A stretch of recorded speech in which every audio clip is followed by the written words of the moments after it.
Hi guys, so meron tayo ditong dalawang kawali at dalawang kaldero.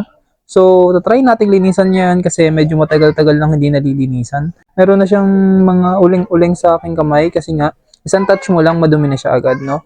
Basic lang naman ang kailangan natin. Ang unang nating kailangan ay steel wool. Siyempre, galing pa to sa hammer ni Thor. Doon siya, ginawa.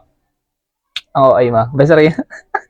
So ito, meron naman tayo ditong sabon na may sponge, syempre para naman maging malinis talaga ang ating kaldero at kawali pag hinugasan natin. So, let's go. So, ang una nating need gawin ay kumuha ka ng planggana, yung medyo malaki-laki syempre, para malagay mo lahat.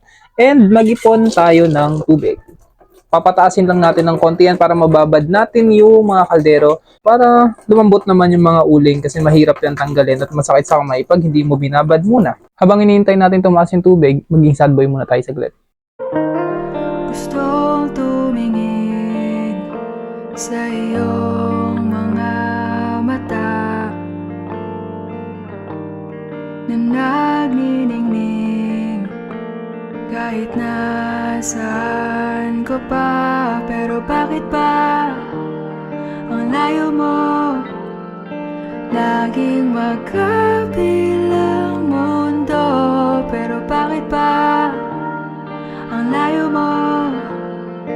Pwedeng sa'yo na lang ako. Ngayon mataas na yung tubig, kumuha kayo ng kahit na anong powder and maglagay kayo ng kalahati lang. Kalahatian mo lang. Kunin na natin yung mga kawalit kaldero para malagay na natin dyan at mababad. Lagay nyo na yung mga kaldero at kawali nyo and syempre, bubuhusan natin yung mga natirang sabon. Syempre, lagyan nyo rin yung tubig. Kabilaan yan sa lahat ng parte para malagyan lahat. So, yun. Okay na, hintayin nyo lang mababad at balikan natin mamaya.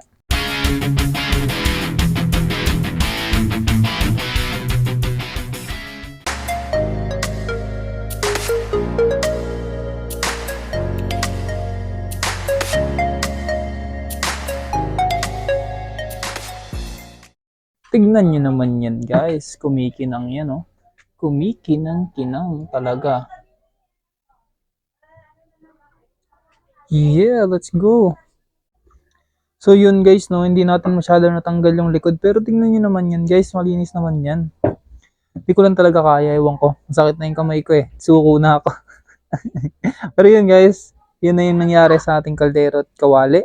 Malinis na po yan. 3 beses po natin sinabon at minrush yan. No? Maraming salamat po.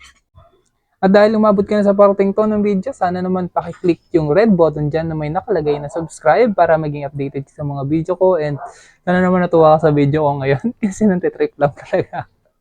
Maraming salamat sa panonood guys. Please like, share, and subscribe to this channel. See you guys.